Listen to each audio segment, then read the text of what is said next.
Hello, hello. Okay, so sorry about the delay, guys. We were having a little bit of technical problems, but we are ready to get started now with the panel here. So with us, we have two representatives from Trend Micro as well as Layers Consulting. So just how this is going to work, we're going to do a little bit of a Q&A for about 30 minutes where you guys can ask questions to our panelists. This is going to be focused around, trying to break into cybersecurity, but you're welcome to ask questions about whatever what they do for their jobs, their work, their skills, their background, anything like that. So just for our panel here, we're going to get started. We can just get you guys to quickly introduce yourselves, maybe give a little bit of background, how many years you have in cyber experience, and where you so let's start with Mr. Vincent Lee. Hello, my name is Vincent. It's Lee. I am the Senior Manager of Vulnerability Research at Trend Micro. Right now, I oversee the Vulnerability Research Incubator, where I have a bunch of interns and grow them to be the future vulnerability researcher in the future. Previous to that, I was at Zero Day Initiative, and prior to that, I was working at Telus Security Labs. So that's pretty much everything about me. Thank you so much. Hello. Hello. My name is Amal. I work under him. And I joined security in about this past year, May. So I've been here for about less than a year. Before that, I was at university for a good 4 or 5 years. And I have little to no cybersecurity experience until I got the job. And after that, it was non-stop grinding. Literally everything. It's been quite amazing. Hello, my name is Dave Story. I work as a adversarial collaboration engineer at ISSessionsCTF2023. Consulting. What we do is do a lot of purple team exercises, so red team tradecraft, and then teaching teams how to find the bad things that bad people do in their network. Prior to that, I was a red team operator on an internal team, and before that, I was a sysadmin. So that's what brings me here today. Hello. A little bit of a delay. Nice. Hi everyone, my name is Lee Kagan. I work at Layers Consulting. I'm the Director of Adversarial Collaboration Unit, which Dave is on my team. We do purple teaming, different kinds of research, offensive and defensive. Before that, I was a research specialist at Symantec. Been in IT and cyber stuff since about 2010. And if your question has anything to do with things other than Windows, I am not the person to ask. So just be forewarned. Awesome, thank you so much, guys. So yeah, at this point, we're going to open it up to the audience. If any of you have any questions for our panel. Christian. So throughout your careers, what are some of the most useful tips that you have encountered, or I guess things that helped you whenever you've encountered a problem, and what you have encountered a problem, what are some of the biggest, or well, just more generally, what are some of the biggest challenges that you face? The most helpful thing, build a network. The fact that you are all here today is an excellent start at that. You have a finite amount of space in your brain, I believe, and so being able to have people within your circle that you can answer or ask questions to is probably been the most helpful thing for me professionally growing up. Lee and I were friends before I came to work with him, so building those networks and maintaining those relationships as you go through your career is a great thing. And surrounding yourself with people with common interests would be my number one piece of advice as far as keys to success. And on like a technical side, like there's something you're trying to learn, something you're trying to figure out how to do. I shot myself in the foot pretty early on by trying to figure everything out on my own. One of the best things you can do just in life, it has nothing to do with cyber stuff, is exercising humility, where if you can shed ego a little bit and put your hand up in a room full of total strangers and be like, I have no idea how this works. If anyone does, would you talk to me because I'm lonely?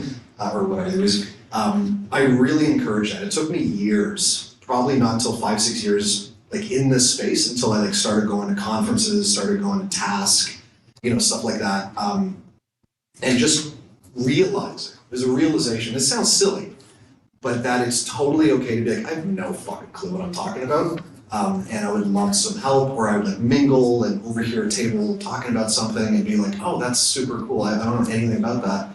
And then to Dave's point, you start kind of clicking, with people, you can hit someone up and be like, hey, I know you're into this, I'm struggling with something, maybe look at my code or, whatever it is. It comes down to being comfortable enough or uncomfortable enough to put yourself in a room that is maybe new, it's a little scary. Those are very healthy things to do, which ultimately just means ask for help is totally fine. Even at like a much more professional level, I'm like, I have no clue. Anyone else know what the answer is? Like, I don't mind saying that. It doesn't make me look dumb, it doesn't make me not look like I know what I'm doing. Just realizing it's absolutely okay to not know how something works or what the answer is and asking for help. You'd be surprised how many people aren't gonna make fun of you. They'll just be like, oh yeah, here, let me help you. If that answers. Thank you. Yeah, that was a fantastic answer. Thank you so much. Does anybody else have any questions? Bill? Just have a question. Sorry, hit them all. I'm assuming you study computer science. So why cybersecurity? Was it just like a random thing or two, or did you have your head on cybersecurity? You see, Sorry, one thing, would you mind just repeating the questions for people over there who didn't hear? so the question was, I was in computer science, why cybersecurity? What made me go into it? And the answer to that is, there's a weird connotation that people have in computer science and people have in cybersecurity, where there's a belief that there isn't really that much of a match between the two. I would like to disagree completely. When you go into cybersecurity, you can go into a bunch of different niches, each one exploring the depths of the computer in some aspect. And really, computer science is about knowing everything you can about computers, the math behind them. Cybersecurity is learning about computers and how they work internally everywhere. If you go to a computer scientist and ask about how, for example, how the segment key works in Windows, for example, a lot of them can answer, but at the same time, not even a lot of cybersecurity people. However, there's a subset of the two of them where you ask the same question and they can answer and they know. Because ultimately, it isn't about computer science or cybersecurity. There's no split between the two. They both are one and the same in a lot of ways. They're just different parts of the same thing. And if you have a love for knowing everything you can about anything to do with computers, you'll be fine either way. Thank you. I can answer that question too. So I guess this is a little bit personal. I graduated as a computer engineer, and ever since I was little, I've always wanted to figure out how things work. Like that magic trick, like how did that work? How did that guy solve the Rubik's Cube? So those are some of my hobbies as well. And I guess there's this part in myself that I realized I really yearn for secretive knowledge, the ultimate truth of the universe, and how did they do the hacker things? So that kind of led me down the rabbit hole, seeking truth or information, secretive knowledge, and that's kind of how that led me down this career path. I wonder how computers work, how did they hack stuff, and then boom, now I am doing cybersecurity stuff, and I hope that is an interesting perspective. Yeah, those are awesome answers. Thank you guys. The first time I actually met Vincent, he described exploits and vulnerabilities as the black magic of the universe, and how, vulnerability people, they're kind of like the wizards. And I totally love that analogy. I think it's completely true, right? You're really understanding how stuff works at such a low level. Fascinating. So there's actually a question that I had come up with that with a similar topic. So just for our panel here, how important do you feel like coding knowledge actually is to your job in cybersecurity, whether it's reading or writing? I know there are some people in the security industry that don't feel super confident in their coding ability, and they don't feel like they have, the skills of a software engineer or anything like that. So how do you guys feel?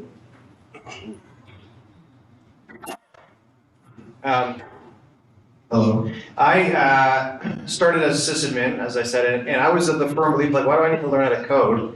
I'm just going to be taking care of computers. What I will say is, in my career, I have noticed that there are people that are successful in security testing that are not able to code efficiently. I will say that for me, it has been freeing to be able to learn how to do that stuff. I'm not reliant on other people's code, and I find great satisfaction being able to, I would not call myself an engineer, but I can cobble together functional code that does what I need it to do, and that has been really a benefit to me, I believe. I would certainly advocate for people to try to learn how to code if that was of something that was of interest to them. I will say, however, there are plenty of careers, especially in security, where that may not be necessary. So, given my background is quite technical, I was a sysadmin, I did a lot of technical testing, security testing.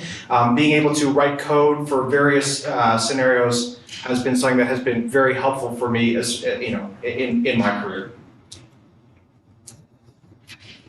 Hello. I got a late start in coding. So when I kind of first started doing things, it wasn't something I needed. Right? Like I kind of went from like a sysadmin thing, and then when I broke into security, it was threat intelligence. I don't really need to program anything. Today, I probably write some code once a day at some point. Yeah. And it has nothing to do with it was a job requirement. There are those positions. But for me, it was something that everyone else seemed to know how to do really well. And the motivator for me was I'm using everybody's tools, and I feel like a schlub because I can't make my own. Yeah. Or I learned like scripting, and I told myself it was programming, And ironically, things like PowerShell was kind of what got me into it, and then C#, and then from there I went down into C++ and C, and learning other things, reversing, malware analysis, all that kind of jazz. Does it make my job better? Yes. I think, also at a really good point, which is there are so many ways you can take learning cyber and information security. It doesn't mean you're a hacker now. You've got to make malware all of a sudden. You can go in I think it's a very, very strong skill to have. I think even if you never use it, like you don't have to write tools or program an application, just having one language under your belt, I think is super helpful. And for me, even though I primarily live in the Windows world, and these days pretty low-level Windows internal stuff, it all started with C#, which is like the easiest thing to learn. I mean, it's like basically English in code.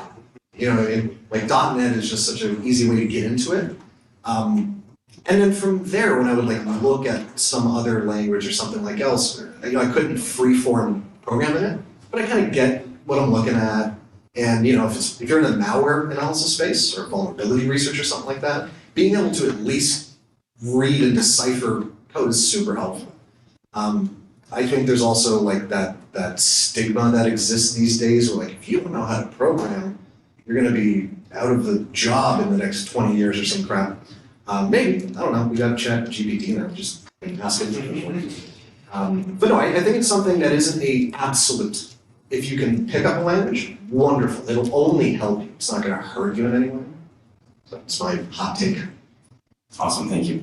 Right, take on that.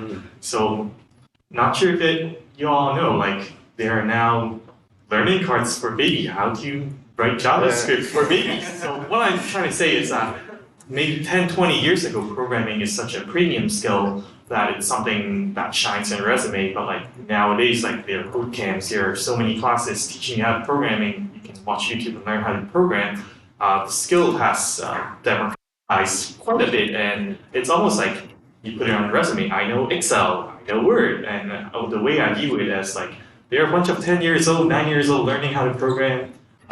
They are the future generation of workers, and so that will be only part of your skill set, and the world is going like codeless. You just drag and drop stuff to program, and so it's a nice skill to have in your pocket, and it's nice to know Word. It's nice to know how to use Excel, and shouldn't think that all programming gut level knowledge that is forbidden. I encourage you all to just learn it because there's so much resources out there, and things have been simplified for so much more beginner friendly.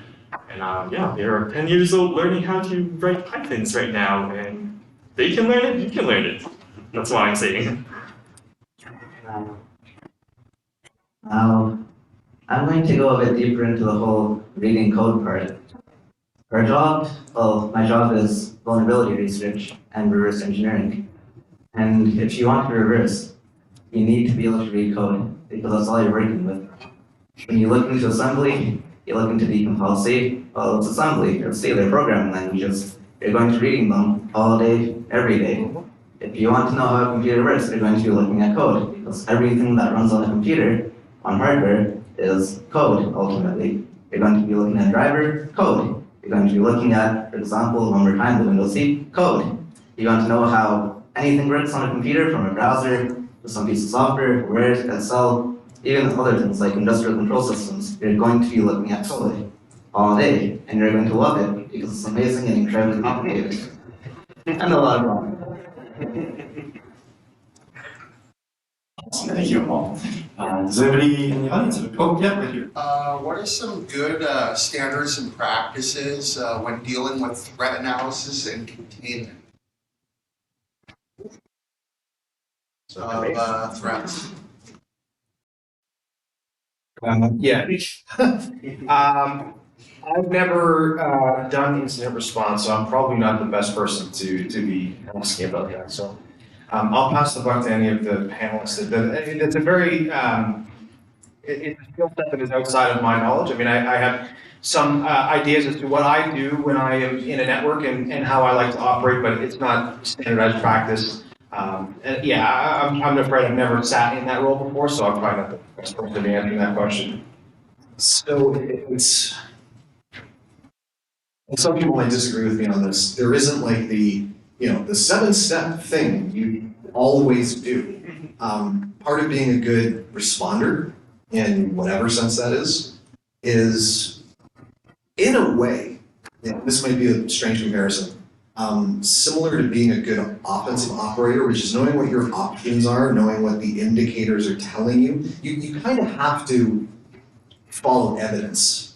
Right? Like that's kind of one of the big things. Because in an ideal world, if there was something that was fairly suspicious, you got this one thing that's triggering an alert or it's freaking you out, and you say, I don't know what this is, I know it's shady, let's just unplug everything until we figure it out. You can't, because unfortunately we have this thing called business we got to deal with that gets in the way of security constantly. So you kind of have to have a somewhat fluid methodology on what is the right decision to make in this moment. If you think about, imagine we just see like a nuke go off outside the window. Everyone in this room is probably gonna have a slightly different idea of like, oh, it finally happened. Like, what's step one? Right? Like, some of us will start eating each other. Some of us will go for the elevators. Some of us will be like, it's just CGI. Like, we're all gonna have a slightly different flow to what we're gonna do. But you have to follow evidence as best as you can, and then in parallel, which can kind of cause you to deviate sometimes and hopefully make the right decision, is being good at the role of a responder or a threat analyst, whatever the case might be, that you have this internal knowledge base of the things you studied, the things you've read, if you read threat reports, yada, yada, yada, and your toolkit to know what to do about the evidence that you're seeing in that moment, right? This is why, even though I think it's kind of foobarred a little bit, in a SOC, you have your layers, right? Like, this just goes to the newbies. If that passes some threshold of threat or risky, we're going to bump it up to someone with a bit more experience, perhaps. There's a reason for that filter, but it's kind of this combination of I can only go with the information I'm seeing in this moment, right? The evidence, you have to follow that. Combined with what is your knowledge up until this point and what you can intuit about what you're supposed to do about this. Because it's too easy, like Dave was talking about with PowerShell. There is some super shady looking PowerShell that is completely legit. If any of you work anywhere and ever played with like SCCM, it's dropping PowerShell scripts that are straight up malware looking. Right? Like, unless you knew it wasn't, you'd be. So yeah, it kind of, there is no like do this answer. It's just sort of know your methodology, know your workflow, right? Understand it's okay to deviate. Follow the evidence, fact check, try to approach it almost with like a scientific process of like the hypothesis, like almost try to prove yourself wrong that this isn't malware, and if it, at the end of the analysis of competing hypothesis procedure, you're left with, oh, this is bad. What to do next will start to become pretty clear. Does that make sense? Yeah. A good question. Awesome, Keely. Yeah, I think that's something that can probably be applied to a lot of different fields, especially in security. It's just building an intuition, right? Like you just through experience, training, practice, like you just have to kind of know about some stuff, and then as you do it more and more, you can eventually build a better idea of how you can react. And you need to be able to react a little bit differently every single time. It's never going to be the exact same thing. Does anybody else have any questions? Vlad. Advice would you give for interns to succeed in their new role or entry-level positions for them to, I guess, grow? Sure, in case anyone missed it. So Vlad asked what advice they might give to interns or entry-level people to succeed in their role.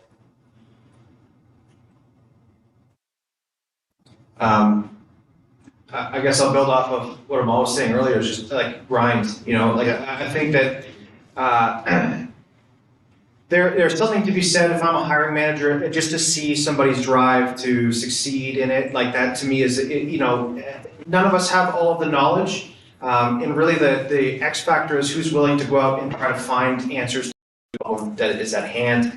And like Lee said, ask questions, like people are very willing to provide those answers if they see that you're putting forth effort to try to figure it out yourself. Like it's okay to not be okay. Security in general has this whole, and I've been doing computers professionally for 15 years. I still suffer from the quote unquote imposter syndrome, right? Just ask questions, build labs, tinker with stuff, like it doesn't have to be your life. But I think that just showing your managers and the powers that be that you're dedicated and you're kind of working towards improving upon your skills goes a really long way. That's how I kind of got my foot in the door. I started as a co-op student and it was just relentless. I was there, and this is not the right path for everybody. This was my path. I just worked hard, researched a lot, tried to take on solutions to problems that people were coming up with. So just taking ownership of things, and that was then mine, right? Like I owned that process moving forward. And then when the time came for a contract renewal, they said, we want to have you back, and then it dovetailed into a full-time position. So it was really a matter of being in that position, talking to my manager, saying, hey, I think we could do X, Y, Z better. Here's what I would propose in order to fixing that or working on that. And that's what was worked for me. I certainly don't advocate for being all work. It's very important to have a good work-life balance. But when you show up for work, make it known that you're there to try to do your best at the job and ask questions and grow your knowledge, right? I mean, every day is a school day when you work in IT, regardless of if it's security or not. I learn stuff every day. Just ask questions and just show that you're engaged, I think would be the two best things that I could say is has been the most helpful for me in my journey. Well, there we go. I'll tack onto that a bit.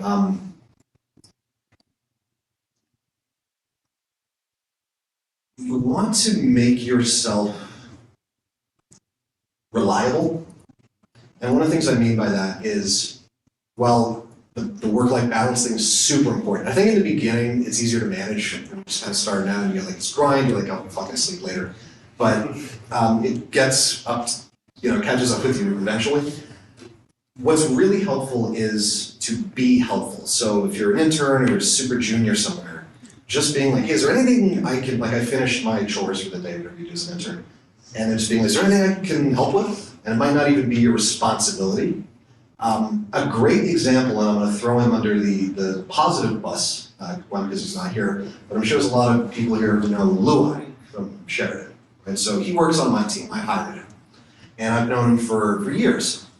When I first met him was when we did our first or second event called the C3X, which was this little kind of competition we did in colleges. And he competed in one. And part of the reason I did that is I liked keeping an eye on young talent. And he was just did really great. And he was also super pleasant. He was very nice and would often hang around and clean up, right? The next year, that stuck with me. So when I saw him again, I was just like, yeah, it was a kid that was really cool and really bright and really awesome and was just generally helpful and nice and pleasant to everybody. And then the following year, I asked him to help build the event. And then I think I wanted him on the red team eventually to get him some experience with offense. And then I just kind of kept in touch with him and would see all his work he would do with ISSessions and stuff like that. And then when the time was right, I was just like no formal process, man. Like, you want a job? Seriously, you want to talk about like resume roasting and shit? There's doing that stuff. Talk about powers that be, where we are watching, right? We are looking for people that we know. You don't have to be like the most elite hacker. We know we can mold you and develop you and teach you and train you, and also vice versa. I learned a ton from that guy. But just having that personality is very, very attractive, and people remember that. Because we might not stick around where we are when you're an intern. We might move somewhere else. And then when we get some hiring power, we'd be like, you know what, there was this person I remember as an intern back in XYZ. I wonder what they're up to now. So put it this way, and this isn't the most encouraging answer in a lot of things. There's a lot of people in this market, right? A lot. And everyone, I'm sure, is very smart and skilled and talented, but you want to shine. You want to stand out a little bit. And it doesn't mean being loud and obnoxious. It means being like super friendly, with boundaries, we tell you to fuck off. But try to be memorable, you know what I mean? Because we will remember you and we will want to work with you. Dave's big thing is keep smart people around you, and that's why I hired him. I hired Eli, because it makes me better at my job, right? So, very long-winded answer, but try to just be helpful. Try to be that person that the managers and whoever will remember, right, for when that day comes, because we do. We really do remember. Yeah, well, you both took the words out of my mouth. Yeah, nothing to add, pretty much exactly what they said. So, one thing that I find to be quite helpful in my everyday job is we do vulnerability research, which is a bit different in nature from a lot of different jobs. The research part is actually quite a big part of it. And one way to kind of show that you'd be a really good fit and that you have a lot of potential is to pretty much love what you do with a sense of fanaticism. Go deeply into everything you can. Anytime you have an opportunity to understand something new, go for it. You see something weird, learn about it, until you get to the point where anyone can ask you anything about what you're doing, and you'll be able to answer it just right off the bat. Because you understand to that point where you can explain something better than the actual creator can. Yeah, that was a fantastic answer, guys. Thank you so much. Kind of building on what Lee said, I think something that's very applicable to not just security, but any job is just, there's a lot of times that people have these very, like menial tasks or stuff that they do it a lot, and it's just stuff that's built into their processes because they're used to doing it, and they don't even think about doing stuff in a different way. And a lot of the time, you don't need to have a lot of technical ability to maybe solve these. It's just an outside perspective, If your boss has a little task that they do every 30 minutes, something like that, but you can do it in a different way, or you can help them write a script. And actually, Luai told us about this one time. There was a reporting system or something at Lair's that Luai went through, and everybody didn't like it. Luai made a script in a day, and it solved everybody hours at a time, right? Stuff like that, it's very common, and you don't need to really have technical ability to do that. That's just being a resourceful person and helping your managers or your superiors. Just saying, like, I will take care of it is invaluable. Anytime, people come to you with a problem or just something that they don't want to do. Cool. So are there any other questions? Oh, yeah, Abdul. So I just have a question for you. In terms of your careers, like if you want to learn the most you can, do you find it more beneficial in staying in the same company for a long time or hopping around? So just to Abdul asked if they feel like it's more beneficial to stay with the same company or to hop around in terms of learning.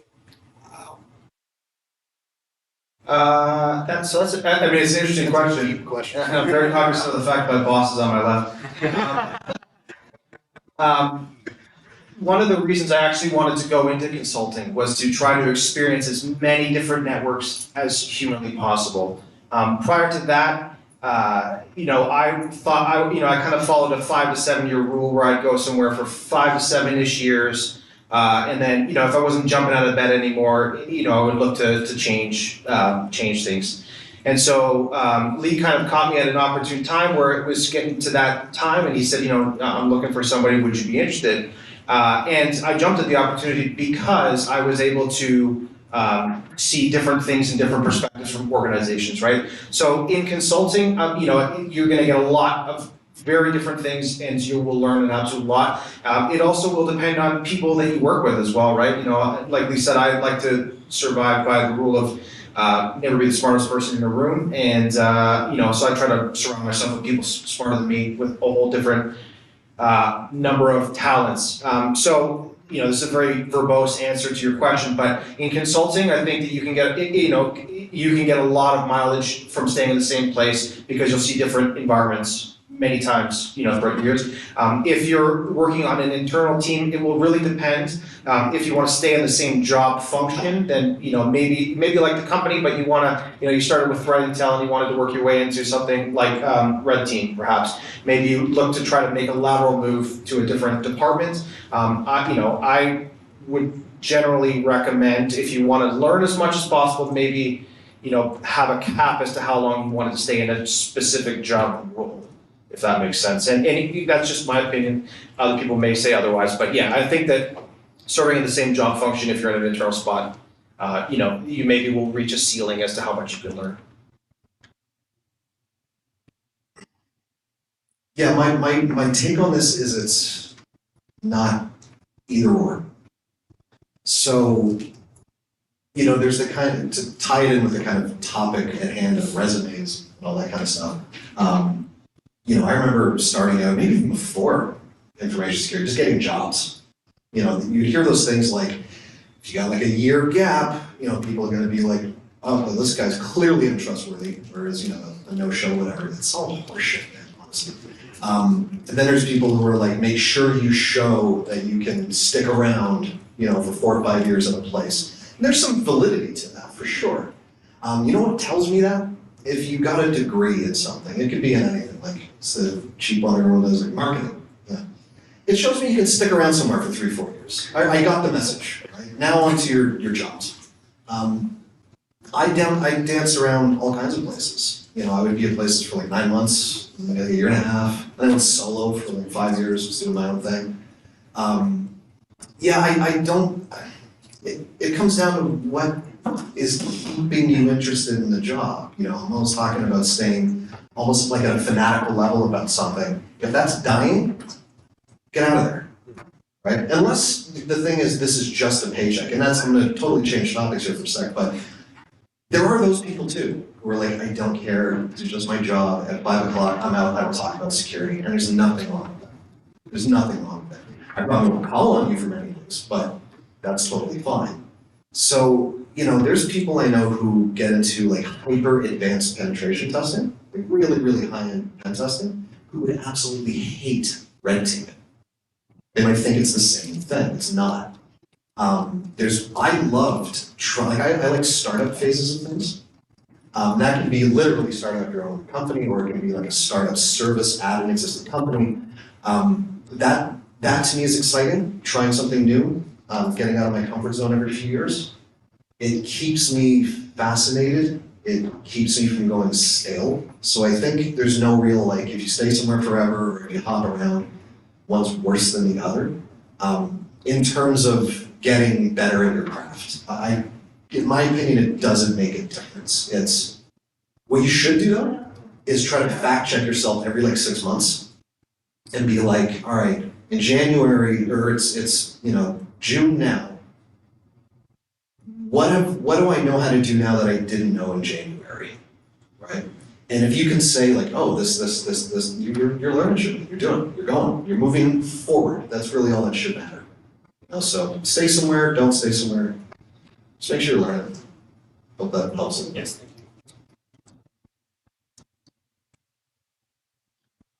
Yeah, I think in terms of like learning it, what you learn from your circumstances is entirely dependent on what you decide to do. Yeah. if it's a good spot to learn stuff, you're learning stuff, stay there. And if it's getting comfortable, I know everything's on pilot, then go work somewhere else and find smarter people to work with and learn a bunch of stuff. You know, it's about you. It's not like I just need this, I need this book, I need this course, I need to take this YouTube class or whatever. It's what you do, and it's none of the other excuses. It's not I need to go to Google and work with smart people. Are you learning things right now, and what you can do to improve your circumstance to learn more things in terms of what maximizing what you learn. So one thing to mention for vulnerability research in particular is they're never actually locked down to any single thing. And it's one of the weird areas of computer science where you don't actually have any feeling on what you can possibly learn, because you can go incredibly deep into almost anything, and everything that you learn about will help with something else. You start off learning just the basics, and from there you branch off into something very specific, and then from there you branch off into something more specific, and you don't want to do that anymore. So you're tired of working on Adobe, for example, then you can switch on to Microsoft. Tired of working on Microsoft, work on to drivers. Tired of working on drivers, going to routers. Tired of routers, Java extensions, JDE, anything.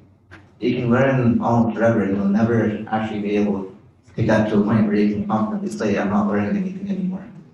And if you keep doing that, eventually you'll be able to make statements like, I see the connection between how coffee roasting is like making a golf swing. There is some connection in there, but not the time for it. Awesome, thank you guys. Does anybody else have any questions? Sorry, last. No, please keep going, Abdul, no problem. Whoever wants to go, you guys can go. No, go ahead. Let's say you're bored from a job, like you're doing grounding, I don't like it anymore, I want to move to computer game. Are you starting over? Are you just advantage now, like it's starting fresh, or are you building on your experience? So Abdul's question was, if you feel like you've gotten bored of a specific job role or job title, do you think that it would be starting over to go to a different job role or job title? So I'd actually like to take that one first. Pretty much anything that you do will help with the next thing that you do, right?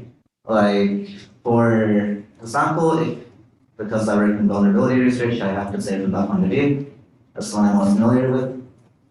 If I ever get tired of working on something, I can just work for the company of the thing that I'm working on, right? Like, I'm working on the Windows kernel, I get tired of working on that. Hey, Microsoft, I know your stuff better than you do. Hire me, right?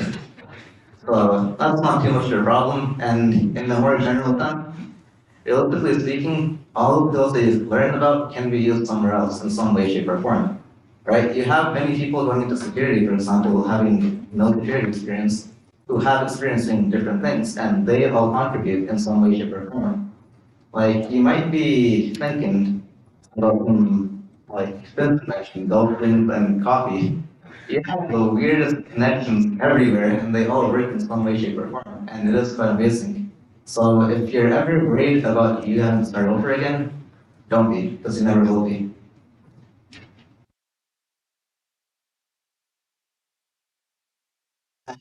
Yeah, I 100% agree. Yeah, the answer is no, you don't start over. Part of the onus of that, though, is on you for how you will apply what you knew before. Right? Like a great example, just from my own life, is like my transition from threat intel to offensive security. I mean, I was a terrible red teamer. Still am. That's not really my job.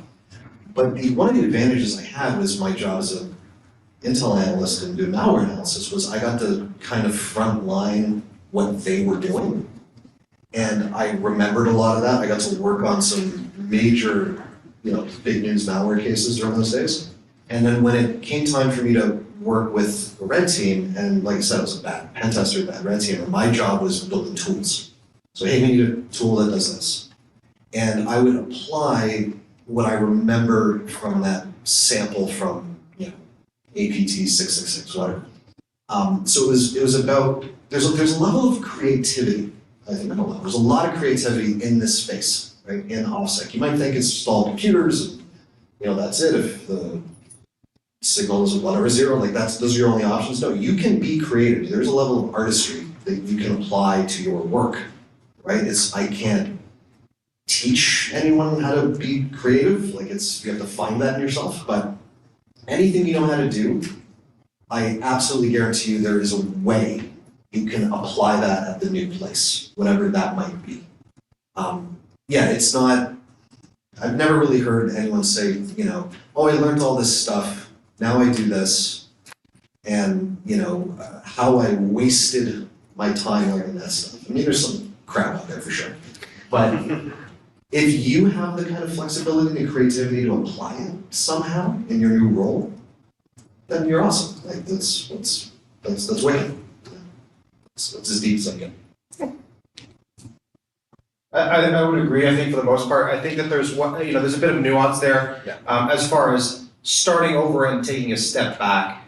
When I transitioned from systems administration and offensive security, I kind of took a step back. You know, not all the way to the beginning, but like I knew computers, I knew networking, I knew how they talk to one another and stuff. But I was new to that role, and so you kind of approach it with a bit of humility and understand, like, you know, I know computers, you know, the guys at one of my jobs would treat me like a wizard because I could do, like, you know, one-liner PowerShell queries to query Active Directory, right? Just because that was my wheelhouse, but at the same time I was new to red team tradecraft, and so, you know, it wasn't like a complete start over for me, but there was a bit of a strategic step backwards to make further strides forward. It's a kitchen. Yeah, exactly right. So yeah, not a start over, but certainly like this is new to me, and I'm a student again. But that's why I did it, right? Was because you know, I was comfortable in systems administration. I wanted to be uncomfortable again, and so, you know, you just kind of take a step backwards, and it's worked out for the best for me. So, you know, my advice would be, if you're thinking about switching and what you want to do is really what you really want to do, don't be afraid of a little step backwards, because, you know, if that's what leads to your job satisfaction, you know, there's a cost and a value to everything, right? You may take a little bit of a pay cut, but if you're more satisfied in your work day to day, you know, then I would argue that it's probably worthwhile to do that. Two more questions. Yeah, Jackson. I just have a question for this group. Sure. So what's your opinion on entry-level jobs that say they require 5+ years? Yes, when applying for jobs after graduating. What's the second part? And what would you suggest when applying for jobs after graduating? So the question was, what is your opinion on entry-level jobs that ask for 5 years experience? I'm gonna go ahead and guess your guys answered that. Not good. And then the second was, if you guys suggest suggestions for applying to jobs when you graduated. Very strong opinions on finding jobs. As a job seeker, it's not your job to reject yourself from a job position. If it says 5 years and you don't have it, apply. Yeah. They're hiring for a CEO, apply. If they hire you, that's their problem. Their job to hire you. They don't want. Just apply. It doesn't cost money. It's your job to apply job and not reject yourself. Yeah. As somebody that has done hiring before for staff, I will say that you kind of go and you make your job description based on what you hope will be, and the 5-year entry level thing is ridiculous. So, like, just level set on that, make sure we're all aware. My thoughts, that that's just silly, but you kind of have a list of things in your head saying, this is everything I'd like to have. Like, if you're going home shopping, you're like, I'd love a fireplace, you know, but there are things you're willing to settle without, you know, so you're never going to find a candidate that fits every one of those boxes, except if you're Lee and you found me in this case.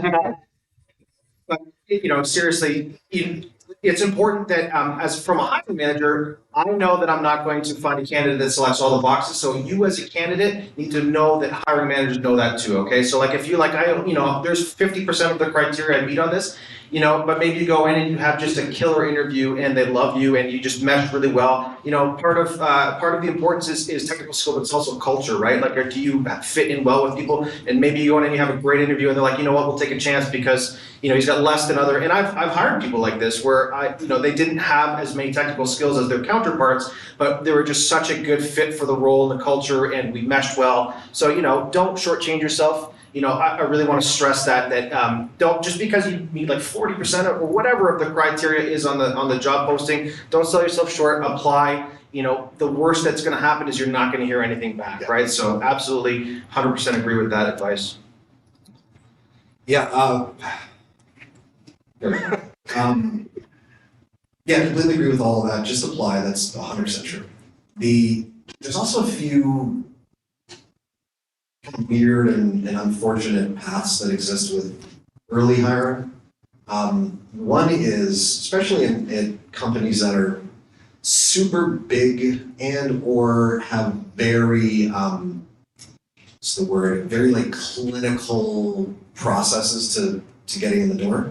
Usually that crap you see on LinkedIn or their hiring page is so many people removed who posted that from the actual people you work with, and this could be HR or something like that, who was told, you have to have, 5 years for this entry job, and you have to have these 17 certifications, 6 of which don't exist, all these things, because the broken telephone just spiraled out of control by the time it got there. So it's half horseshit. The other thing, and this is a bit more personal and something that is more true at boutique shops, kind of like Laris's, is your resume, if it lands in my inbox, is kind of what I'm gauging to just decide, and it sounds harsh, but I actually mean it in a good way, to then talk to you. Like I don't care about certs, and I don't really care about a lot of the stuff that goes on resumes. A good example, and I'm gonna throw them under the bus again, is Luai. Like at Laris, we don't typically hire many junior people. It's very rare. But I knew one who was just exceptionally talented and bright, and I personally knew what they were capable of. That, and these are rare, right? Like I don't want to make it sound like it's super commonplace, but his interview process was with me, a guy that already knew him well, and I'm like, I'm gonna hire you. It's just up to you if you want to say yes. Being junior, I don't think you really had 5 years by that point, like out in the field. I think a few doing some co-op work. So there's also exceptions to the rule, if you will. The one thing I will say that, for me, again, is something I like seeing on a resume for someone starting out, is not so much the things you might think. So what really draws my attention is your extracurricular stuff. And I don't just mean like you enjoy walks on the beach. That's great too. But if I see things like, competed 3 years in a row in ISSessionsCTF, I spoke at Task, here's my blog where I talk about things 5 million other people have blogged about already. Here's my GitHub where you can see my shitty code. All these kind of things, I can get a feel for you, for what you're bringing to the table. Because the rest of the stuff on that resume is text that I don't really care about. And there's enough people in this business who've held jobs for a long time, who've hit their 10-year mark or 15-year mark, they can tell you should not be in this fucking business, right? That more people in this room have more to offer than they do. Somehow they're still collecting a check. So kind of all the way back to Vincent's point is like, just apply, you kind of be surprised who might actually want to talk to you, even if you don't meet that criteria. Just send it in.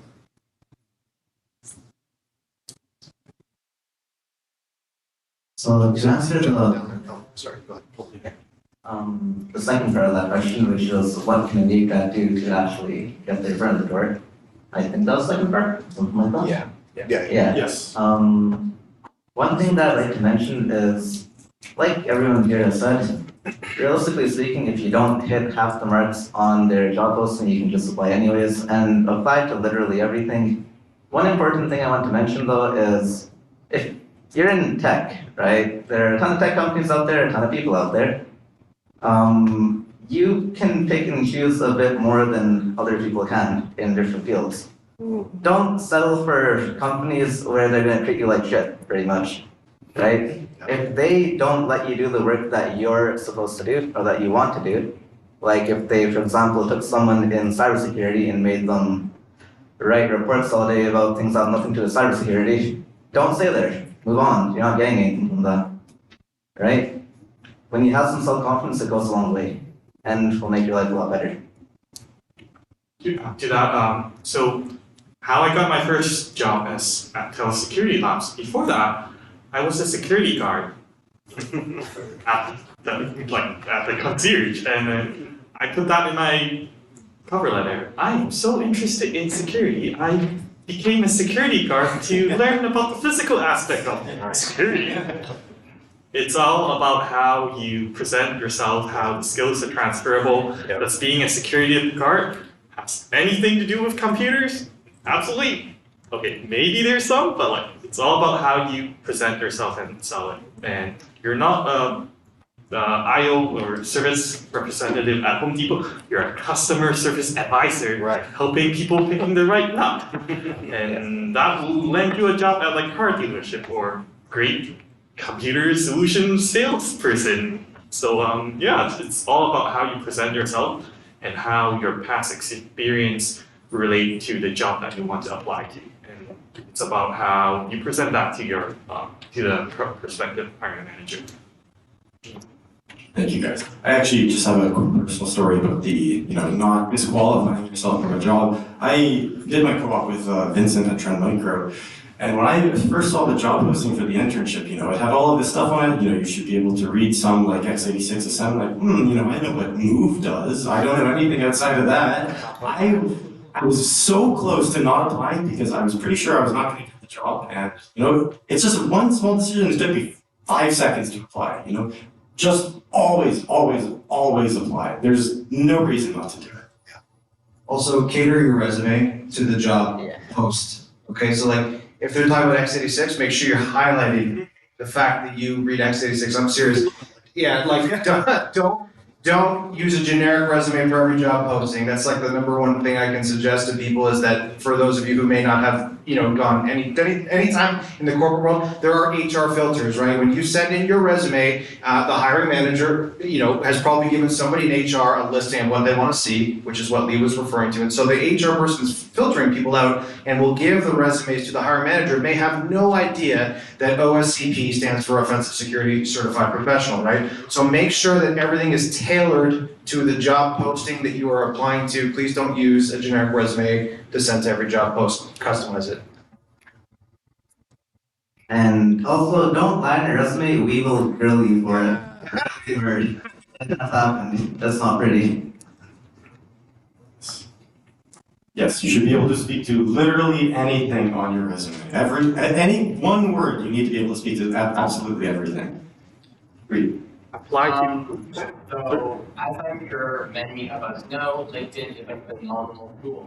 I have been advised and encouraged before to, after applying to a job, message manager. That's something that's actually useful and that you actually want. If I submit an application and then message a manager and say, hey, I didn't it, or whatever, is that really, like, is that good at all? You should try it with Lee and tell us how it goes. So then, I'm generally going to advise against it. See, once is fine. Yeah, But if you're like, hey, it's been 45 minutes, here's another one. I mean, we're just internally gonna be like, look at this fucking guy. Messaging me every half an hour. Yeah, now you're a meme internally at the company. No, again, this is one of those things where it's like not all places are the same, not what everyone is cool. Someone might see that and be like, look at the persistence on this person. Yeah. And then there's me, who'd be like, oh, I'm so annoyed. Yeah. But then you might catch me in a good mood. I'm like, yeah, he's persistent. Yeah, the hiring advice of yesteryear, I don't think applies. Yeah. Like, I haven't done a cover letter, ever. And I know that people still tell people to do cover letters. I mean, your mileage may vary.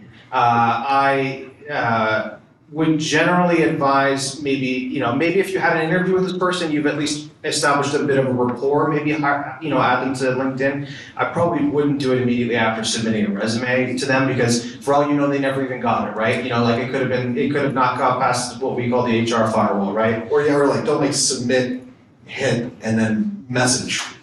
And they can submit and be like, hey, yeah, give it a day or so. Or if you haven't heard anything, that's actually something that's always bugged me in certain places where they don't even respond at all. Yeah.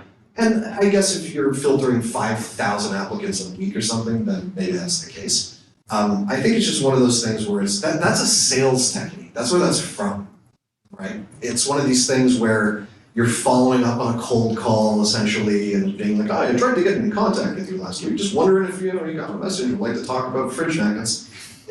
That's what it is. And there's no harm, I think. It's just be careful about how long between and then how frequently you think you're going to send this message. And if you're still not hearing anything back, get the message. Yeah. That they're like, ugh. So there's no one shoe fits all for that. I think it's harmless, just maybe once or twice is plenty.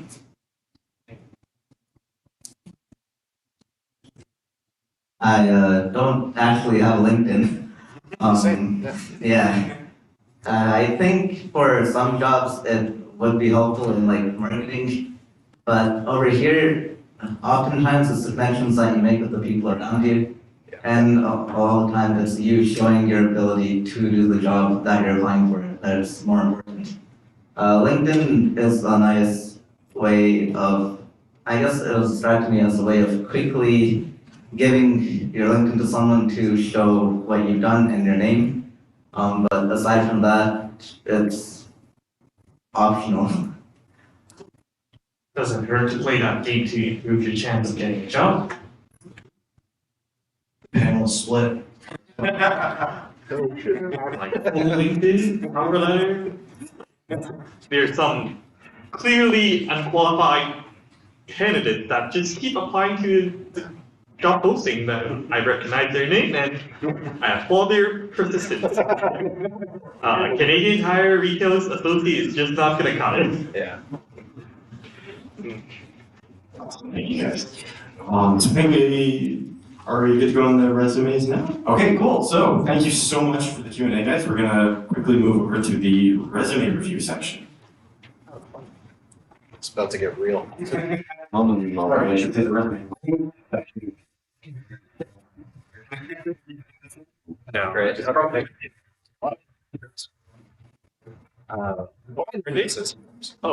we have 4? Oh, Perfect. we don't have to start, right? Wait, we don't have to share? Oh. Perfect. All one resume? No, these Okay, it are. might just be 1 or 2 minutes. Can we get the resume set up on the screen and then we'll look at it. 1, 2, 3, 4, 5. Yeah, I'll start. Or 8 double? Right.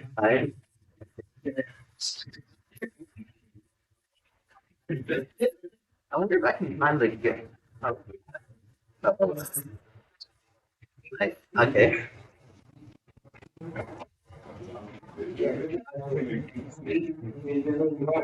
So the way we screen it is fine.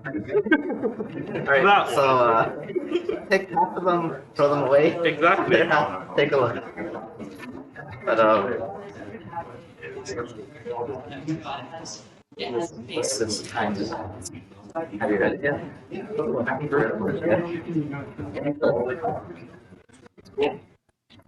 That's good. Yeah, of course. Whole thing. It's 100. Oh. Yeah. No, 2 sentences. Two sentences. Where? Oh, there.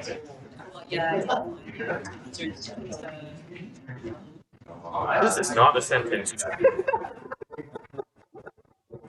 That's good communication skills, I suppose. I don't think that's good communication. I'm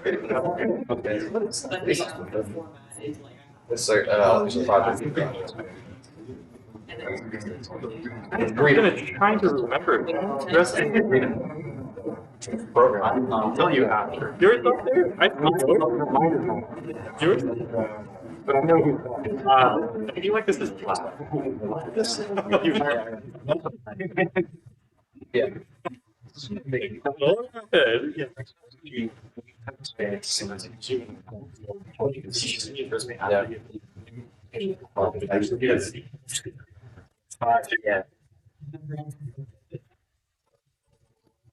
I think the thing that comes up the most is doing content like that.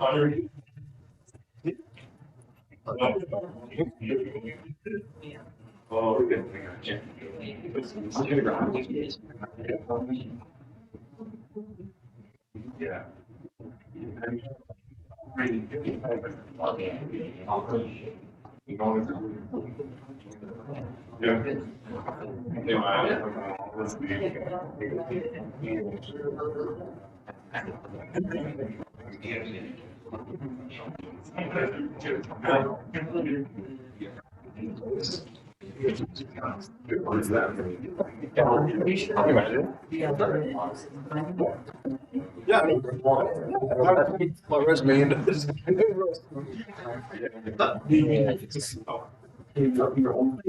Start? I guess, yeah. I wouldn't think so, but. Well, if you put it there, you better be able to write back to it and do mail merge and whatnot. Okay. Well, the expert in Microsoft, right?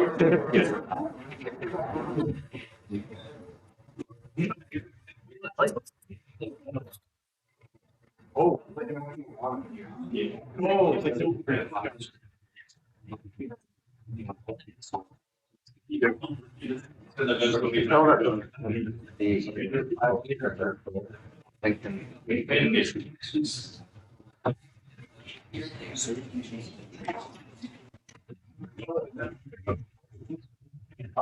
Hey, Connor. What criteria are we judging? Anything you want. You can comment on what you like, what you don't like, what is bad. You can be as mean as you want or as nice as you want. If these people are all consented to have the resume destroyed if you want to. Do anything you like. So we're gonna start with Oh, go the most. Yeah, I'm going to rank them. Oh, Which one goes to bin? Which one doesn't? Yes. Cool. Yeah.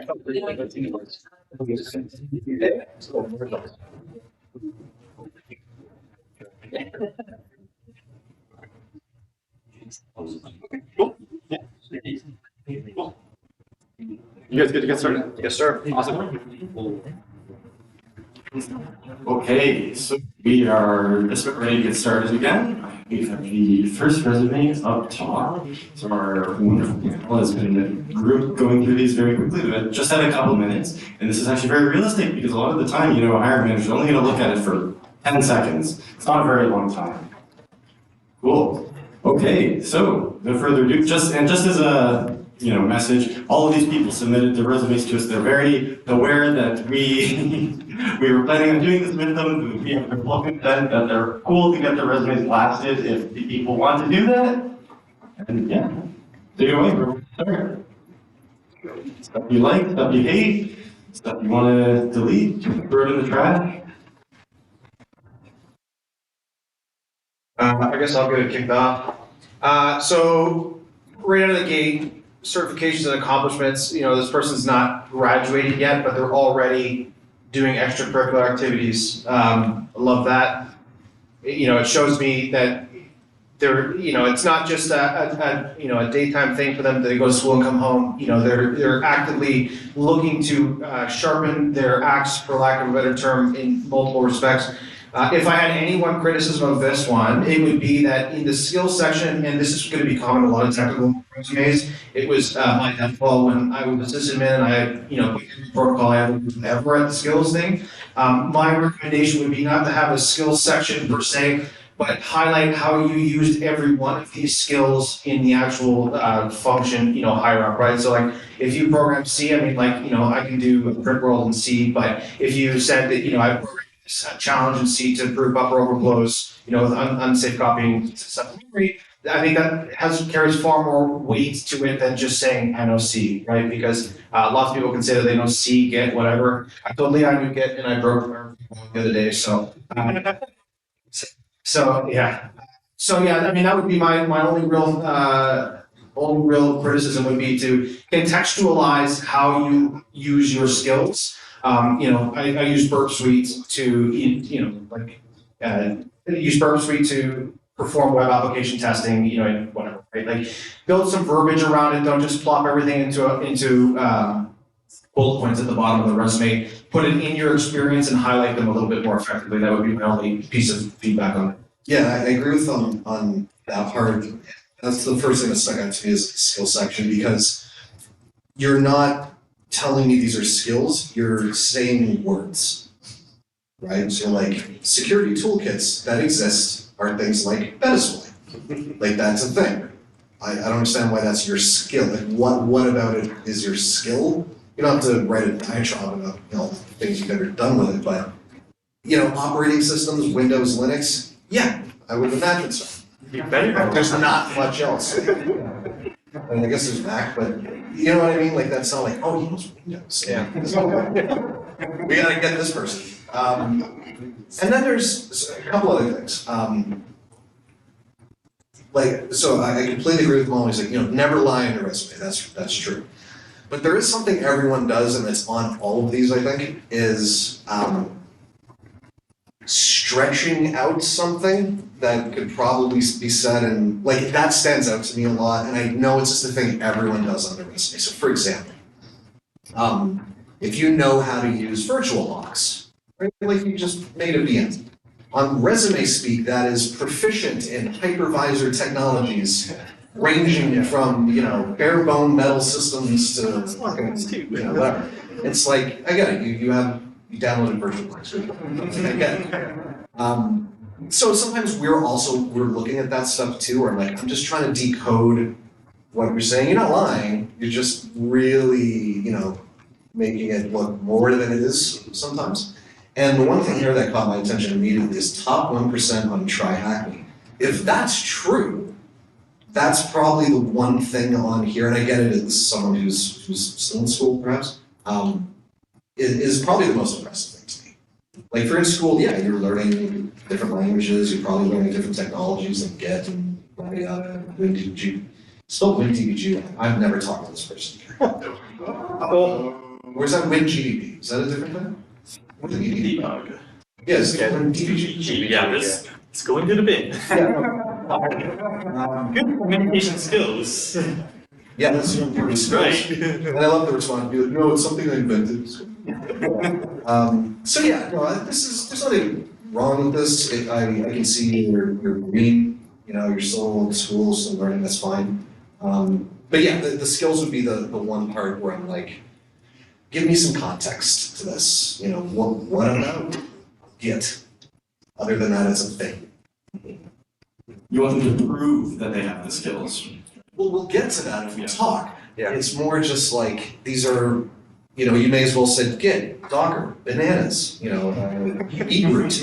Like, you may have just said words, and I would have been like, all right, I get it, things exist in the world. What about them? Yeah, And even simple, like, I put all my code in my Git repo. I have done various Docker things. Like, just something other than like an itemized list of things you've seen or done. I think one way to mitigate that is to maybe sort them by experience, like programming. Like, very proficient. I know this. Perfect. I can kind of read this, sort them out. It's not all programming languages exist in the world. Exactly. I guess I can go on a little bit. So I guess like one thing that I do look for is communication skills in these applications. So like having small mistakes, and I look at their first paragraph and I try to see how well they write and how well they form sentences. The last sentence is not a grammatically correct sentence. Like, there's no subject in there. I do like that. This person has a high GPA, and they did highlight it in there. If your GPA is low, don't put it there. Nobody needs to know about it. You have a 4.0 GPA. Really advertise it.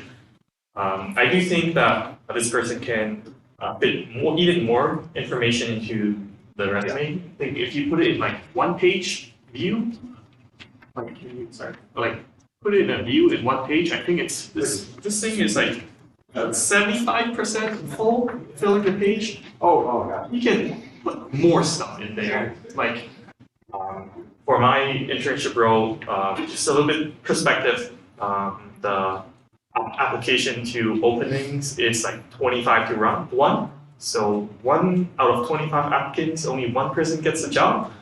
And that means I spend like a minute on each resume, then definitely put a lot more information, as much as you can, into that one resume, and that's your one shot of trying to get that job. And there could be even higher ratios in other applications, like 5,000 applicants to like 10 positions or whatnot. I remember before you mentioned that it's good to tailor your resume towards specific fields that you want to go into. When you say something like you're seeking a position within the information security field, it doesn't tell us anything at all. Yeah. The professional summary actually could have been taken out and we weren't to lose any information whatsoever. And when it comes to experience, when it comes to the last point, creative risk engineering challenges, if they could actually talk more about that, that would be really cool. Yeah. Because it's not a trivial thing to do, and it sounds like you can talk about, for example, the actual challenges that you made, and what, if any, skills that you need to actually create them. Like at the bottom, they mentioned WinGDB and the assembly, etc. And I'd imagine that they have to do with that challenge, but if they can actually connect it to an experience, that would be pretty cool. And skills. When you add something like Linux into operating systems, for example, people tend to do it pretty often, but with the few interviews I've attended, with students applying to Micro, we've had many, or at least a few, who have listed Linux as an operating system, or well, they have who did not know what 2 did when changing directories. So something like that is a bit too vague. It would be better to be a lot more specific about things. And you know what's starting to bother me is the entire professional summary. Yeah, really, now it's really annoying me. So, here's what I don't like about it. Here's why I hate these in general. But to kind of what we've been talking about with the skills thing, like as some context, you know, what you're into, what's bugging the shit out of me with this is, yeah, of course, no one's going to say, I don't have a big range of skills. You know, I'm a slow learner. I can't solve problems that great. I don't really communicate well, and I don't really value my teammates. Like, of course, you're going to put all of these in a shining context. But what you could do is like a broad range of skills, you know, such as I really enjoy Active Directory security. I like working on a team with, you know, people who are my senior, who I can learn. Just putting in something other than the, of course you're going to say you're great at these generic things. Like, give me a little bit of insight into you, the person, because that's like your only, if you're using this layout for your resume, that's your only opportunity, right? Because if you're just going to bullet point skills and certs and experience, at least let me know a little bit about you, the person, in your professional summary. You want to call it that, you know? Like what And that's just a personal thing. Like I would like to see. Like what are you looking for? An internship? Like Yeah. after graduation? When would you like to start? You put those in, and yeah. Sell yourself. And one more thing is, in experience, they don't actually mention where they did any of this, like managed infrastructure automation using Terraform, but where, how much, how big, Present in what on context? Earth. On Earth, Yeah. right? Quantify, right? If we don't have scope, it also, again, doesn't really tell us all too much. It tells us that you have some ability using it or you're familiar to some degree, but how much do you actually know? How much have you actually used it? Right? To what degree? What impact did it have? So this isn't actually, not specifically about this resume, but I'm curious how you guys feel about professional summaries on resume in general. Not this one in particular, but just have an idea. I don't like them. No, yes, no. I do not like them at all. I skip right past, if I'm being honest with you. I would I would normally skip past it, but it depends. If I read the first sentence or two and it's not just this generic fluff, Yeah. and you're starting to say something, you might draw my attention. Because for me, I'm the other way around. I'm assuming, even before looking at your resume, that, okay, you went to school, you studied information security somewhere, wonderful. Kidding, it's great. You've got a cert or two, you've attended some events, done some of that stuff. But if there's just something neat and interesting about you that I can't find out from your skills summary or your cert summary, and it could be even super random. It could be like, on the weekend I dress up as a dog and I infiltrate dog parks. Like, it really doesn't, well, I gotta talk to this person. Just something to, like, back to what we were talking about, which is standing out a little bit. For me, that's more interesting. And a big part of that is I'm biased to, because we're in consulting, we're dealing with client, personality is a big thing. If you're like the most bland person on the earth, clients are kind of just like, oh, yeah, I gotta talk to this person for 8 hours a day for the whole week. So I'm actually looking for that kind of stuff, that you're a weird, interesting, neat, psycho. That's cool to me. Thanks, man. Yeah, it's fun.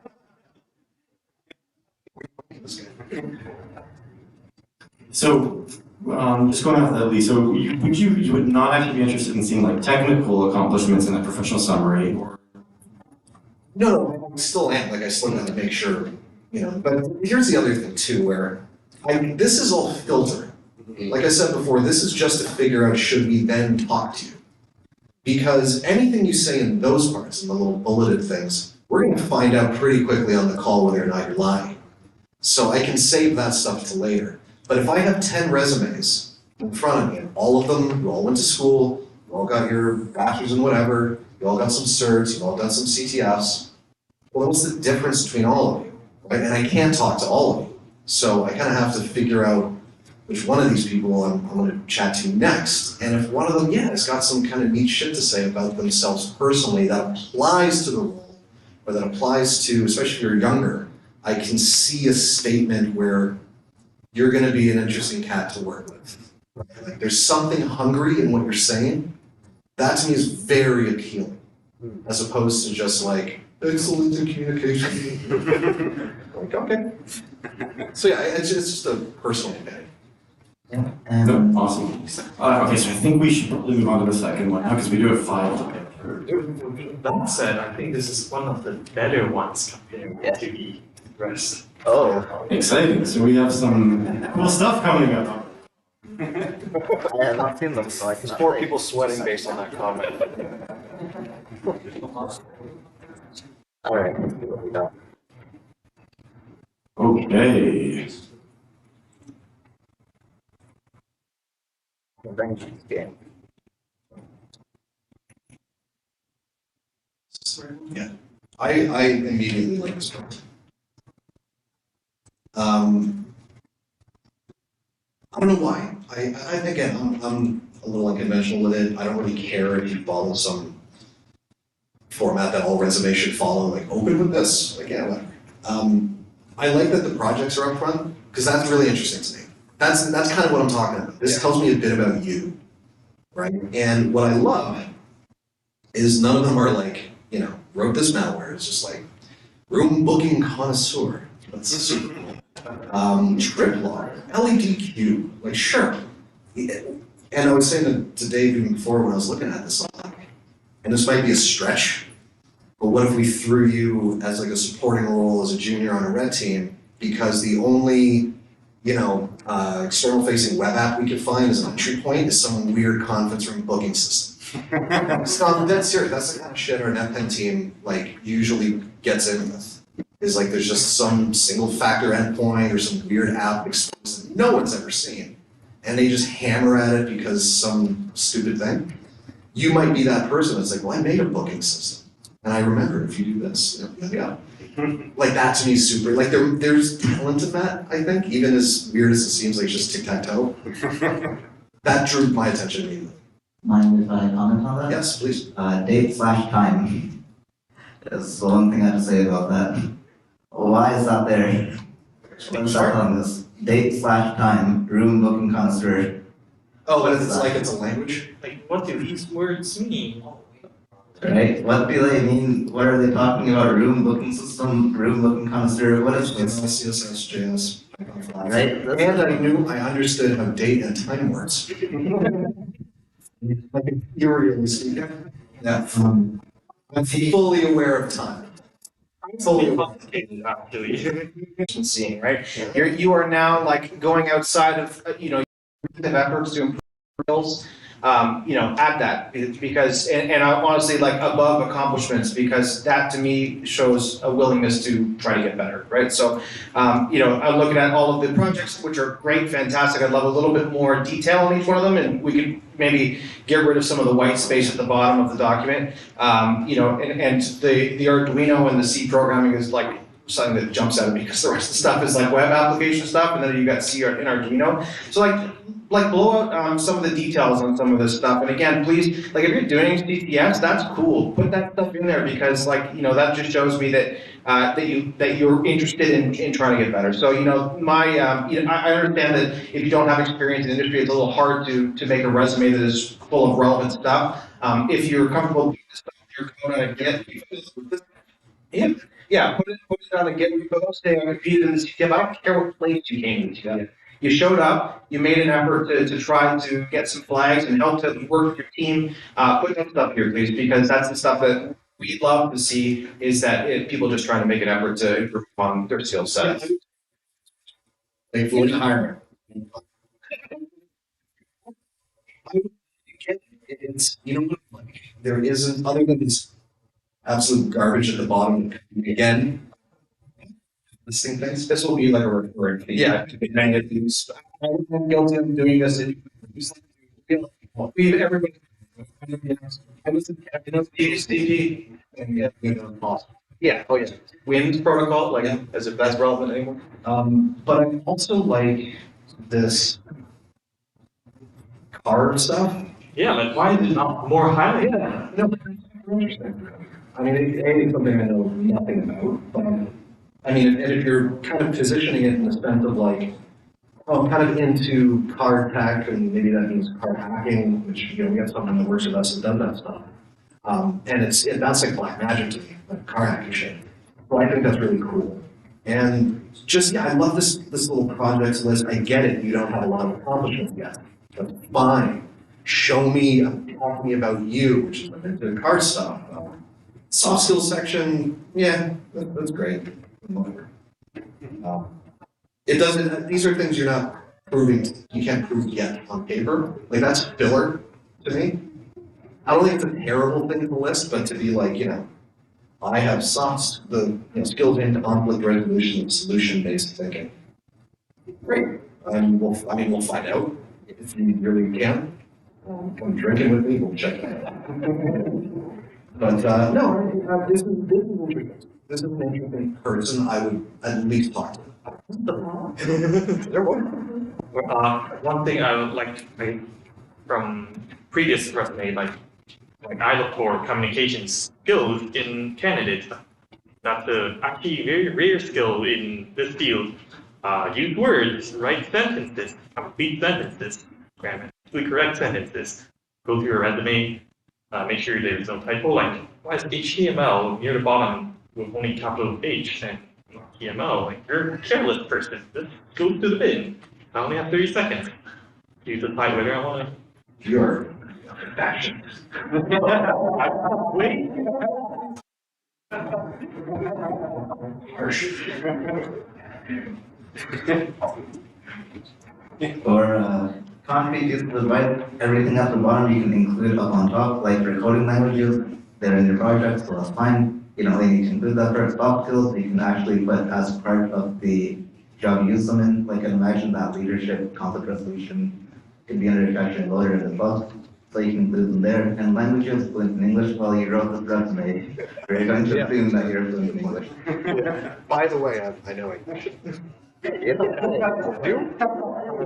right? There.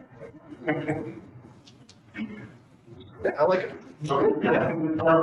Pretty good. It's awesome. So far, this is first place. Perfect. Okay, moving on to number 3. Alright.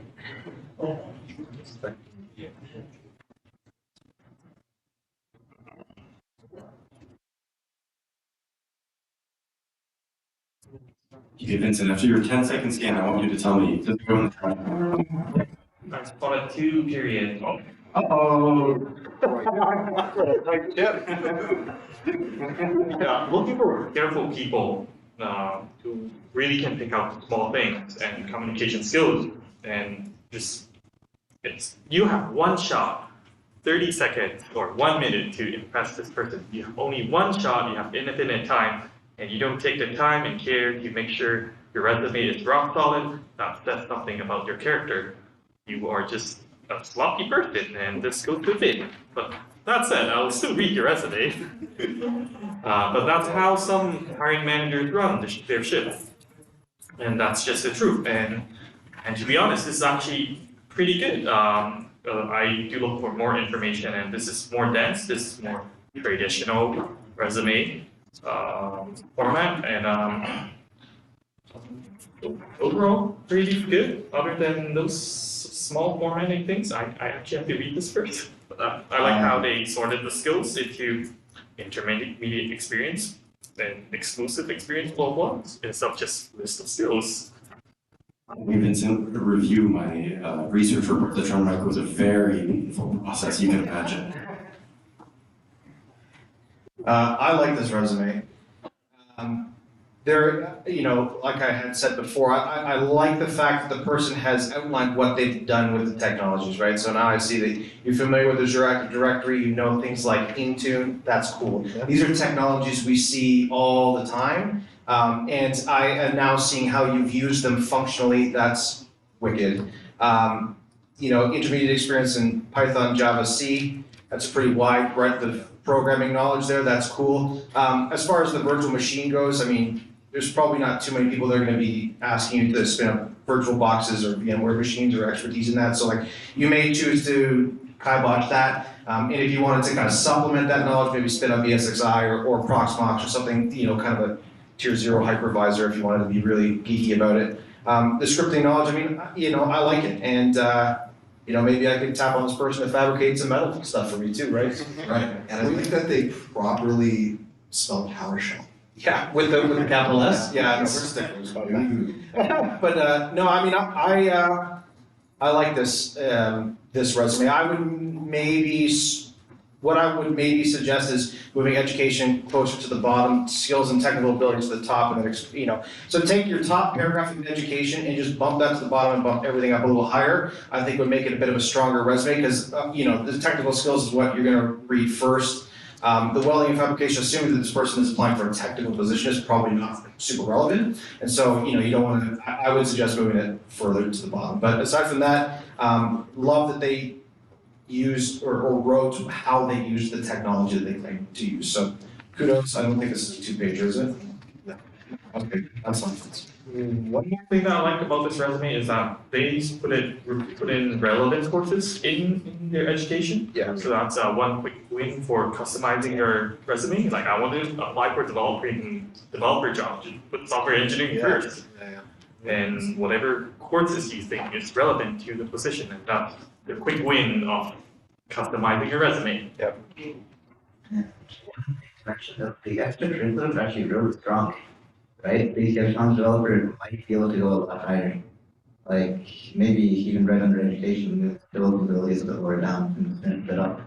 And re-recognizing it that way will give a much better first impression than someone who looks at a glance. Or it's 4 bullets that look really strong and they're just one event. And like compared to the very first resume, also CTF developer. Yeah. But like this resume did quantify what they did as a CTF challenge developer. The challenge for 200 students. How many? How big the team is, and so give me numbers, and that really perspective into what's done in your experience. Yeah, and weirdly, like I don't have much to rip on this one, but I'm also kind of indifferent. Like I'm like, yeah, okay. I'm trying to, and I'm injecting some variables here. So your strength is cloud. Like that's all I'm picking up. I get it, CTF extracurricular stuff, you're willing to create challenges, like I get that. And there's way more context needed for why I'm thinking this, but there's nothing that's like grabbing me in here where it's like, yeah, we should talk to this person. I don't get what you do. So you develop things and CTF challenges that you could extrapolate into something you could do for work, maybe software engineering, whatever it is. Welding is actually way more complicated than I think people think. Yeah. That tells me a little bit about you. Again, generic filler with the technical skills. So if you're claiming you're intermediate in Python, Java, and C, I would expect you to know to say more than that if you're claiming you're intermediate at it. There's that virtual machine crap again. You know, this cloud stuff, which I love. I do a lot of work in Azure. It's interesting. It's hard. It's weird. It barely works. But that's what do I do with this person? Where do I put this person? Do you know what I mean? It needs a professional summary telling me what That's what it's missing. I'm like, I'm missing anything. Another room booking program. Yeah, that's right. So it's not bad. I have nothing really that bad to say. I don't get it. That makes sense. It wasn't something that just moved you. Yeah, I don't know who you are at a very meta level. Pretty good. Okay, number 4. Jesus Christ.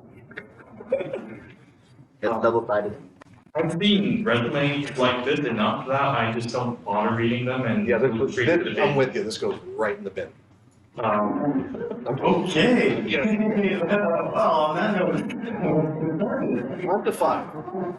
I'm kidding. Let's make it a learning experience, like go straight to the bin, like I can that tell me what you're going to be talking about as you talk. it is it's not information dense, like you do not need to put 10% of the page to put your name and information there. Just need like one line. Way too, like, this shows me that you do not know how to use Microsoft Word. Why do you list all your skills in one single column and there's so much space, and you should put it in like one line and then everything in the back and just fit in there. And like again, it's like a poor writer cannot communication skills, no communication skills, or not good with Microsoft Word. And yeah. Like this, you should be able to easily fit this into one page, and you did not put in the effort into putting it into a one-pager. And yeah, I will look at it because I know I see a lot of resumes like this, but like this is not off to a good start. And one thing to mention is for experience, there are split bullet points, and I think they're all different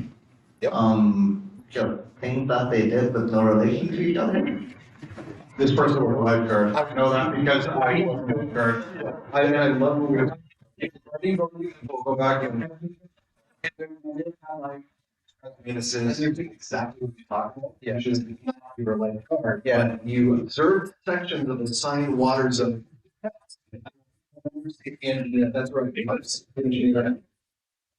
I've lived this life, I know it, yeah, regarding these things, like, he told someone to stop running. It didn't have to be 30 pounds. And love, clean, brushing back, you can keep it clean.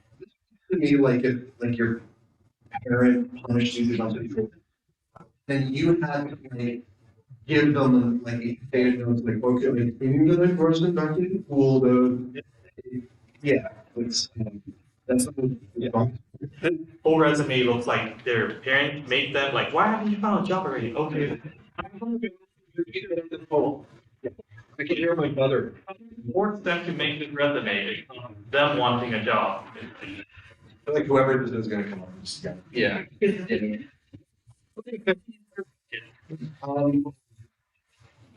then the other thing was, it's the, on the back, it's be on the front. Absolutely, and I would put it near the top. Education, I mean, the experience is not particularly relevant to a technical role, so, you know, maybe that on the back, and I've said it ad nauseum, but I'll say it again. Tell me how you use these skills. Like Splunk is great. I can claim to be Splunk, but if you're like an index equals star kind of person, that's not really telling me that you know how to use Splunk. Like the extracurriculars, again, great. You're working on bettering your skill set, fantastic. That needs to be on the front, not the back. To Vincent's point, you want to capture like, oh, okay, let me read a little bit more, right? The education section seems a little boilerplate to me, to be honest with you. I would really try to focus in on what it is that you enjoy doing at school and where you put your focus when you're working on it, because, computer problem solving skills, not really a whole heck of a lot for me to go off of as far as what that means. I mean, trust me when I say that if you work in IT in any capacity, you're going to need to solve problems, and that problem could be just plugging in like a cable, or it could be trying to come up with like a complicated algorithm to resolve the issue. Just blow out some of the make it more personable, because the education section kind of looks like you copied and pasted it from the program description of the website. So just like, what did you enjoy when you were doing the class? What items are things that fascinate you? That would be, my suggestion. So blow up the skills section, say how you used it, extracurriculars on the front, and then kind of bump education and, bump experience a little closer to the end. And I'm gonna give this person a break. Because I think this is hard to do on resume. I still struggle with it too, which is when you're trying to express, this is kind of back to the thing I said, you stretch out, like, I know virtual box, all that crap. You need to do that. You're also trying to fill space, I get it. And if you're still green, you don't have this wealth of stuff to fill the page. It can be tricky. Yeah. But what is obvious, and I would just spend more time on this for whoever's this is, I'm just gonna call it the way you're expanding some of the filler here. So what I mean by that is, under education, very last point, gained extensive hardware, troubleshooting skills in computer system support, electronics, digital microprocessor technology, and data communication. So computers. You know what I mean? Like microprocessing, what kind? Yeah, Interesting. I get it, but the same thing happens on the back where you're going high level, low level, high level, low level. So, you're learning networking. Great, it's actually an amazing thing to start out with. But when you're saying like, discuss LAN topologies, subnetting, ARP, Yeah. like DHC protocol, like it seems so like you had words on a dartboard and just was like, say DHCP. Do you know what I mean? And you might legitimately be doing that, like, beginner CCNA kind of stuff where you're like, yeah, I mean, ICP, DHCP, and neighbors, and that kind of crap. That's fine, but the way it reads to me is like you were really struggling to find words to say. You know what I mean? Like more. And it's hard. It is hard to do some things. Like a resume, I would treat as like a formal writing, and in a very last page, like try and hack me. Like, why are you writing? I am currently working. Yes. On. Yeah. Why do you use contraction? Right? Introduction to offensive security. Like it's a little. It's the It's small like a thing. little 8-year-old D. Yeah. You're like, I am doing. Never say I completed I'm sorry, your resume, but like it's for your own benefit. Yeah. And your margins fucked up a little bit. Yeah. That's been bothering me for a very long time. I was waiting for Vincent to say.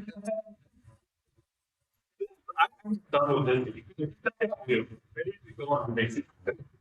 That's the reality. You may be brutal right now, but like I'm glad like we're doing this in front of you all and stuff. Why am I not getting any interviews at all? This, if your resume looks like this is why you're not getting interviewed.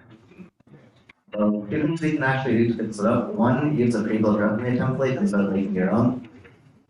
That would definitely help a lot with not having to worry about formatting, what sections to include, and that kind of thing. And second thing is, if you don't have the relevant experience for the job at the moment, it might be better to actually build that up before looking for a ton of jobs on the subject. Because from what I'm reading, it looks like there isn't actually a lot of things that they've done. And they're kind of wrapped into a job here, which isn't too much of a bad thing if you need a job, It might be that work on it's also different. Yeah, at least one of these people. I was right. Yeah, it was copied from the program. We got a forger in the midst. No, sorry, we're jumping ahead here. We're back. Ignore us. Okay, well, we can move ahead then. We can find out what they were talking about. So what Lee was pointing out in the next resume, it looks like my assertion that it looked like that text was copied from the program guide is pretty close. The second line in the computer engineering technician program reads almost like verbatim to the line in the previous. Yeah, resume 4, the last education line, and in resume 5, the last the second bullet under computer engineering technician program. Like either they both copied it from the same place and just changed a word or two, or one person copied it from the other person. That's fine. From the program description. If these two resumes came into the inbox, I'd be like, oh, these sneaky bastards. You know? Or is this the same person trying to play two people? It's copy pasta.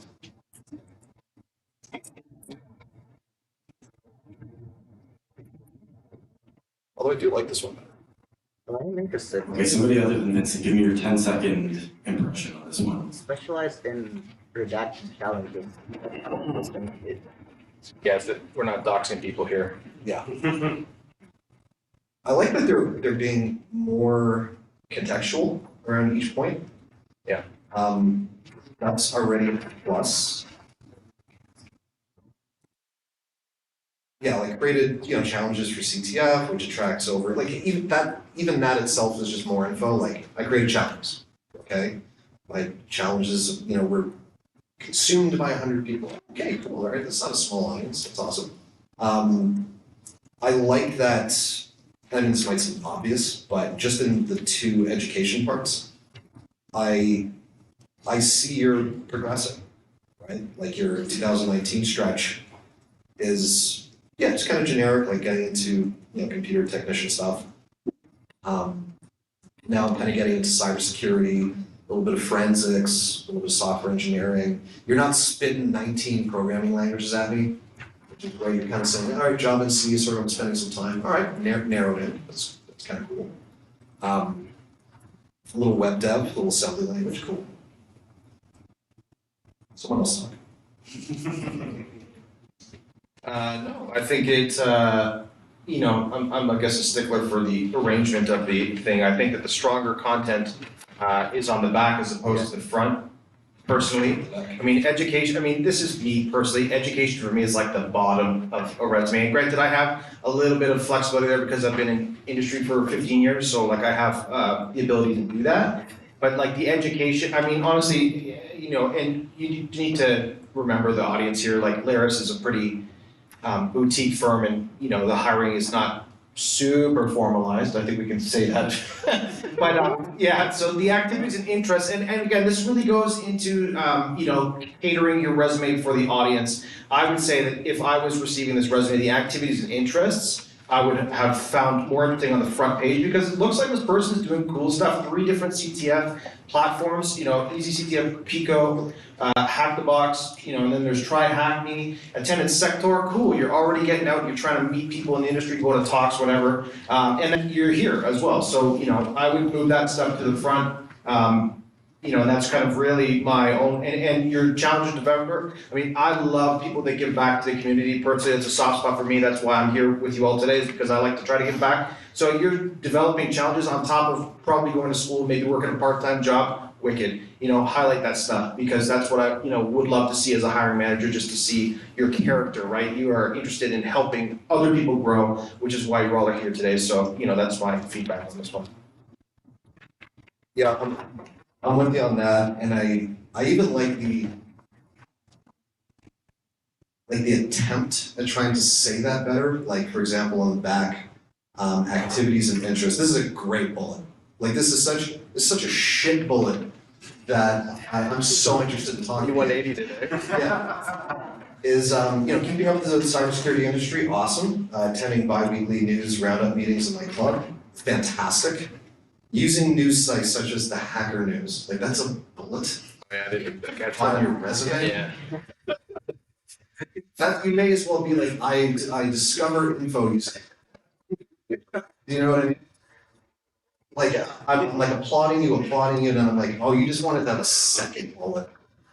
So you're like, I visited Hacker News, which I haven't done since like 2016. Why are you doing I did this? it for my presentation. Nice. No, and like this is an interesting person. Yeah. I just thought that was cute. Yeah, pretty much. Like, I need a second bullet. I just need a second bullet. It's probably like on the Hacker News site, it's like, oh, you're not. That's broke a genius. Yeah. Put that news on. It's like trying to lie about your name. It's like a Kaiser Soze one. Like, name? It's Felt Couchman. It's cool, I like it. I feel like this resume is very vanilla, very You know what vanilla. I felt when I first looked without looking? I felt like it could be a subpoena. I don't know why. Just get the redactions. Yeah, it's like action font. It's like A little weird ass I thing. got served Yeah. on the panel. And by the way, your fifth resume show up in court. Like I wouldn't know. Like it's very vanilla. Like this person took it like just in school, some experience, and like have this interest in the industry, but I want to know more. Like just expand more on your experience. Like tell me more. Like if you very much like the third resume, that it's missing a professional summary in my opinion. Like then I feel like think of like experience like can sort like you can even put the activities into your experience view and you can like sort them and customize it that way to the job you're applying for. If you're applying to a pen tester job, but that probably have to be junior pen testers thing on the first page. I still think this whole resume can be fit into the one page. Yeah. Like you don't need to put that much space for your name. Like but it's overall very vanilla. I will say sure, let's give this person a screening interview and see what happens next. I'm with you. Yeah, I the main takeaway I'm getting from everything on here is one of the things I like the most, and we've talked about it multiple times today and always encourage it, is getting out to stuff, like being involved, attend things, go to a con, try to help, volunteer at something, whatever it is. I feel like this person is comfortable with that. Like, you're not just a hermit crab at home. There's hints in here that like to be helpful with other people, even if they're just your peers, not so much as a seniority position. That I think is really cool. Yep. Yeah, I would totally talk to this person. Yeah. I want to know more. Like, you're not giving me enough, but you're not. I don't feel like I would waste my time at least hearing you out. Yeah. Just a bit grilling on the formatting, like try not to be top 5%, like completed the intro to junior pen tester, like why don't you have capital I and then command injection? Why is command it's a capital C but injection is not? Or maybe they should all be lowercase and yeah. So there's some formatting issues that they can try better over here. It's a little nice to me. I feel like the takeaway from and you can clearly see there's so many different there's different opinions on what we look for, and I think it all comes down to where you're applying, who you're applying to. Like also do some OSing. Yeah, you're applying somewhere, be like, oh, it's that guy, or it's, I saw her give a talk and she was a hard ass. Like, try your best to understand who your resume might end up in the hands of, because then you can really tailor this thing better. Like if it's Laris and you're sending in your resume to the ACU, to my team, big professional summary section. Because I love that stuff. Tell me all about you. Or if you're going to Trend for the VR team, Make sure your fucking periods and commas. No.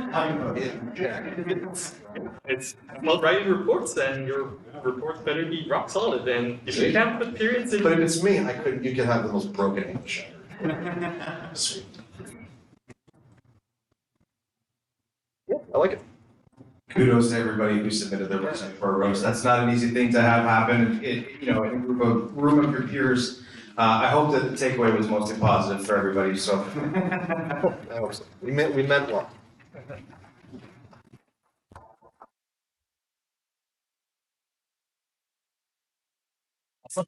Okay, so that is going to do it for it. Thank you so much to the team from Trend Micro, from Layers Consulting. That was phenomenal. Thank you guys so much. Thank you.